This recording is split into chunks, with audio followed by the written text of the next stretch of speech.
It's hard for us to imagine the kind of impact that this technology must have had when it first emerged in the 1890s. We live in an environment where there are moving images just constantly around us. It's a banality. It's just a sad fact of life that we spend too much time staring at screens. But in 1897, this was startling and new and completely revolutionary. It was a different way of looking at the world, and suddenly the world was coming to you in ways that people just could not have imagined. That you could go to Europe, that you could meet the crowned heads, that you could go to see elephants in India. It's not so much being seduced by a story, it's the thrill of seeing in itself.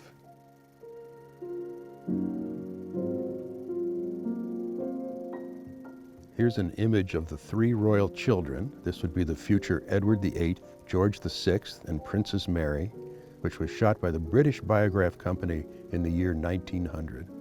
This is an amazingly close, intimate view of these almost godlike creatures. And the royals, of course, were the rock stars of their day. These were the people who were known internationally. These were figures of immense power and prestige. Just to see them in person was something that really very few people could ever dream of doing. These living, almost mythological figures that are suddenly within your grasp. The Biograph Company sent camera crews around the world, as the Lumiere Company had. They set up a separate division in England, and that's the division that obviously shot the sequences of Queen Victoria. We apparently have one of the very few known moving images of her, and this one is a much better shot than the other ones. This clip becomes particularly interesting in the year that is the bicentenary of her birth. We can see her here on her last visit to Ireland, nodding in queenly fashion and wearing a very classy pair of queenly sunglasses. And in a moving image, you get so much more, even in something as brief as this, of the personality, the presence of this woman. This is the embodiment of the British Empire. Here she is. An immediate connection with a figure that everyone would have known, who had certainly been photographed, but only when you see her like this, when she's moving, when she's alive, when she's in the middle of a scene, do you really get a sense of being in the same world with her, really connecting to that living being that was Queen Victoria.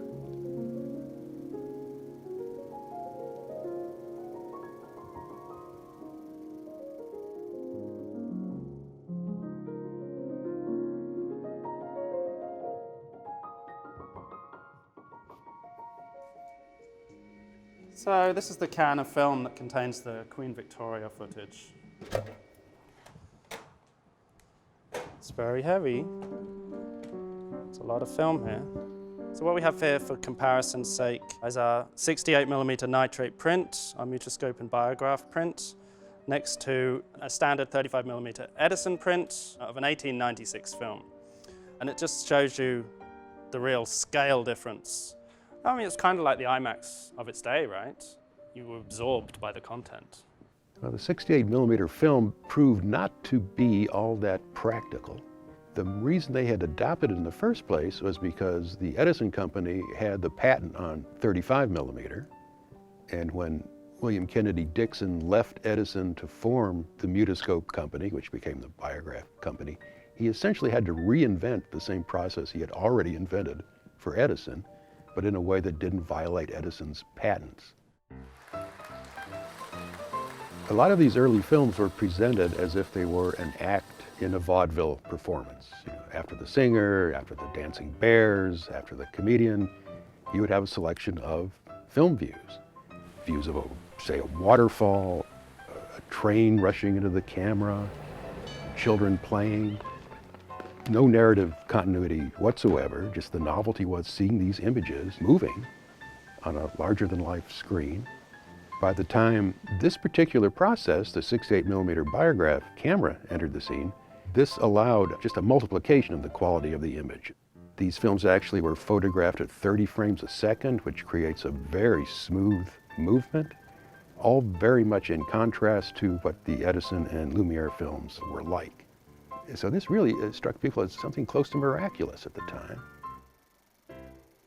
So this Queen Victoria reel And the 35 other 68mm nitrate prints and negatives we have came to us in a big acquisition in 1939, just a few years after the Department of Film had started in 1935. Came to us with all that survived of the Biograph company, and it was being stored in an old film studio up in the Bronx. It included these 36 reels of 68mm nitrate and tons of production paperwork and correspondence. It tells the full history of the company, and it's a real asset to researchers and film historians today for not just the Biograph company, but early cinema in general.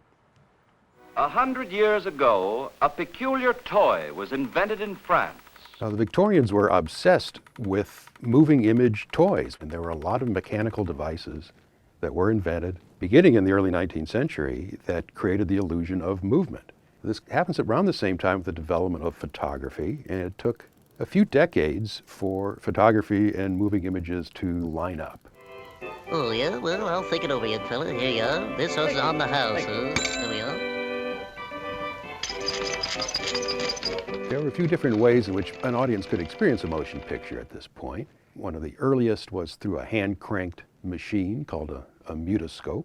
The images were copied to sort of an index card size format that were flipped through a rotating drum, giving the illusion of continuous movement. In 1896, the first moving pictures projected on public screens were plotless incidents, but a minute long, that amazed and scandalized their audiences.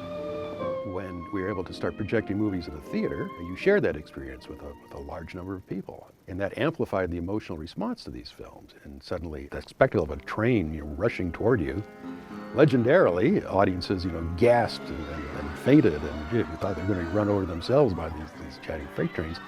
There turns out to be very little confirmation of that in the actual newspaper reports of the time, but you can still understand the sense of excitement in seeing these gigantic, incredibly sharp, lifelike images being projected.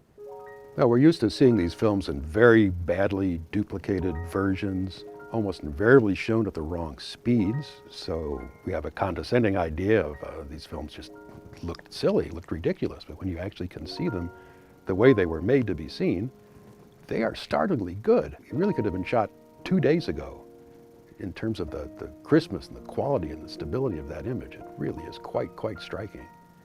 They certainly had their issues at the time. You had a problem with static electricity. We can see little traces of that in the Queen Victoria film. It looked like little lightning bolts around the side. That was caused by static electricity passing across the mechanism that needed to be there to pull the film down. And it took them quite a while to figure out how to solve that. But those issues aside, essentially, this is the process we know today. So when it's projected at the proper speed, with a good bright lens, from a good print, you're going to see some pretty startling and very beautiful results. George, stop the machine. Stop the machine.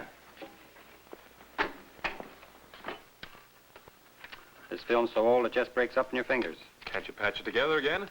Not a chance. Film preservation didn't become much of a movement until, I would say, the 1930s. The Museum of Modern Art was the first museum in the world to start collecting film as an art form. Suddenly it seemed to be important to people to hold on to these old movies, even though they had no more commercial value. So in 1996, the museum moved its collection to a beautiful new film preservation facility, the Celeste Bartos Film Preservation Center, which is located in Hamlin, Pennsylvania. It's incredibly thrilling for me just to be in the presence of these original artifacts, that this is the actual film that passed through D.W. Griffith's camera. This is an actual printing negative for the Great Train Robbery, 1903. These are the real things. People have the idea that movies are just infinitely reproducible, but it's not true. There are original artifacts. A lot of films were lost over the years because they were stored poorly. Nitrate film stock isn't very stable, and if it isn't kept at a nice cool temperature, it disintegrates. This is what nitrate decomp looks like. No, yeah, that's the bad one. Oh my God, it smells so bad. We have ways of stopping deterioration on nitrate film, but sometimes we get material that's just too far gone to do much with.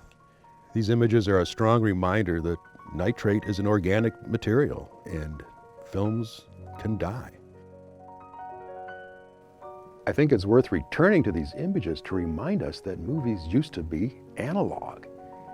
They saw things in front of the camera in a one-on-one relationship. This was the world. It was an image you could trust. It was an image of physical substance, of reality. Nowadays, we tend not to trust images because we know how easily manipulated they are. Digital cinema very often reproduces things that never existed, never will exist.